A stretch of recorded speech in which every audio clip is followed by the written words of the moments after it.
Okay, so welcome back. This is about PLA convergence. We just talked about the perceptron learning algorithm, and we saw how the perceptron learning algorithm works, how the iteration works, and why do we need to do that particular iteration. We tried to understand the basic mechanism behind it, right? Pick a misclassified point and try to move the hypotheses in the direction of that misclassified point to incorporate it in the correct classified area, right?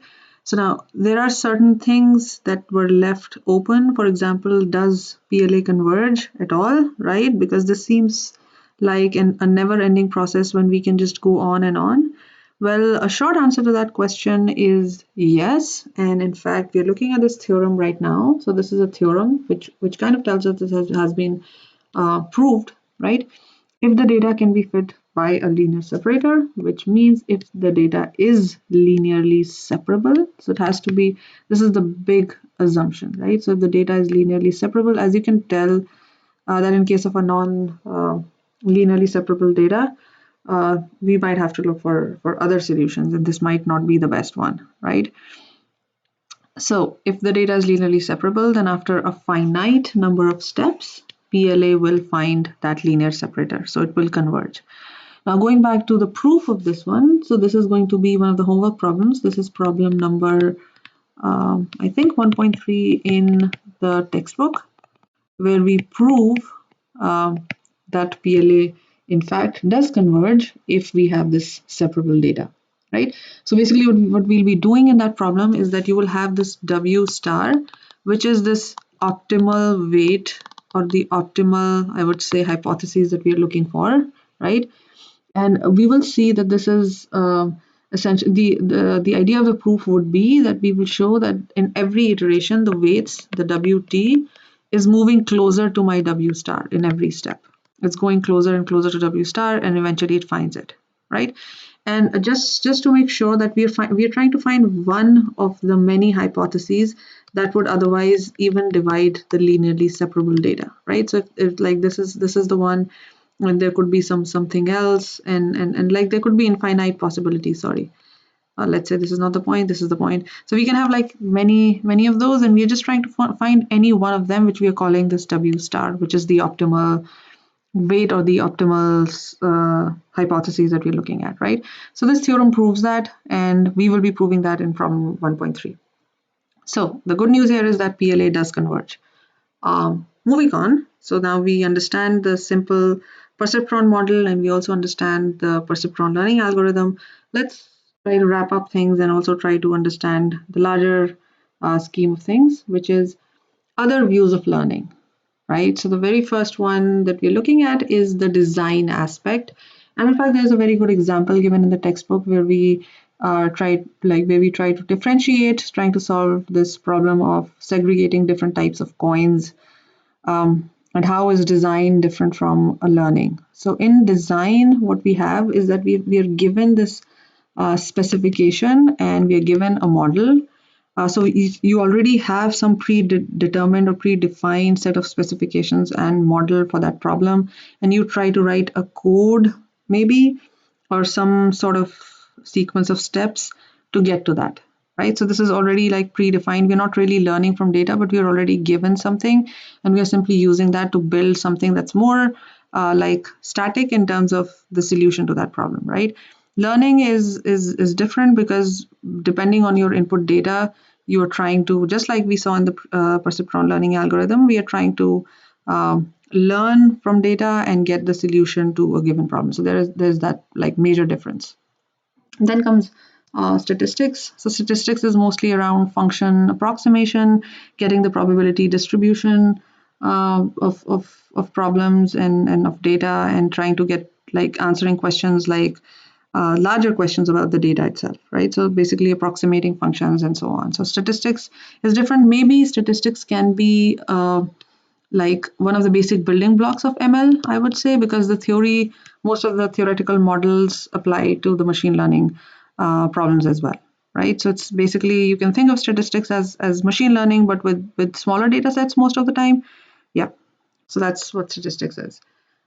Then comes data mining. Well, data mining kind of overlaps with machine learning in many aspects. Basically, the idea behind data mining is that we try to find patterns in humongous data sets, and it's mostly unsupervised. So I'm coming to what this is, right? So the paradigms of learning.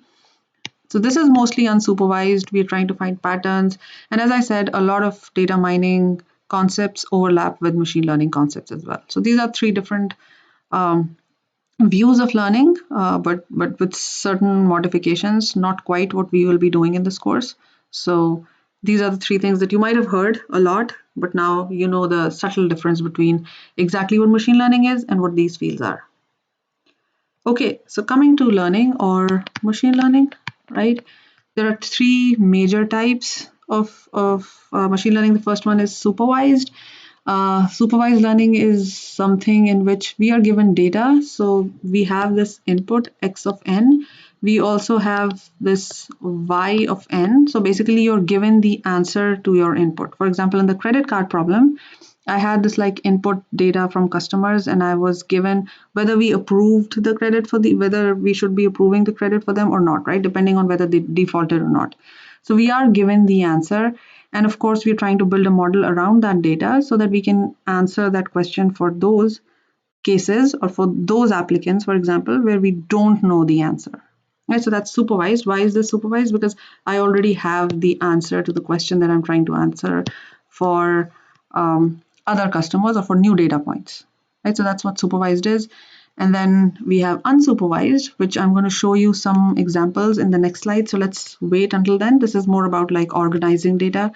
Then reinforcement learning, which we wouldn't be covering as much in this course, but the basic idea is similar to somewhat similar to supervised learning in the sense that you're given some data, right? And you get feedback on the answers that you try. So basically you have the input X, go and try something. Let's go and try something and then get feedback and improve or change based on that.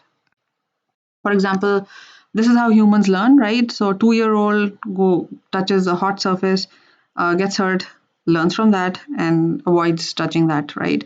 So there are like many technicalities involved. In this case, you might improve, you might not, but basically the process goes on until you get something that's desired, right? So it's essentially given an X, go and try, check the feedback depending on like how large the deviation of that feedback is from the actual thing.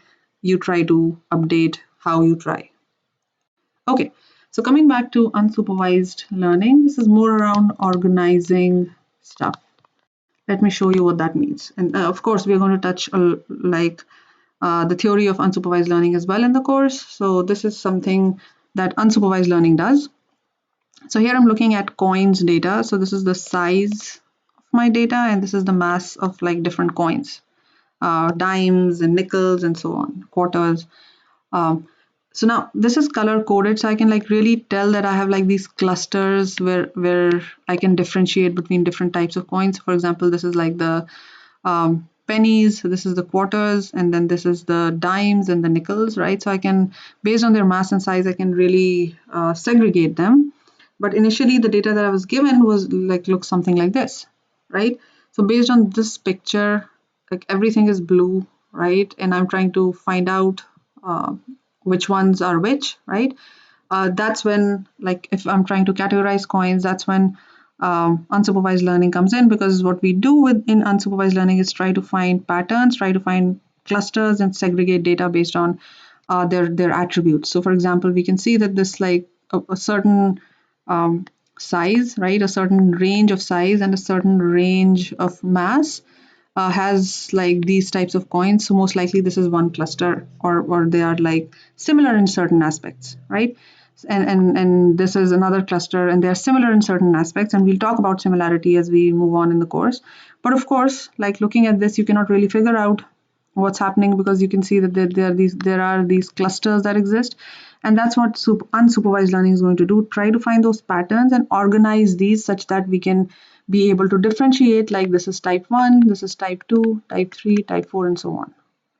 Right, so we don't have an exact answer given to any of these, just like we had in supervised learning, but we can organize things based on certain attributes, for example, mass and size in this case, and get these different clusters and maybe differentiate between different types.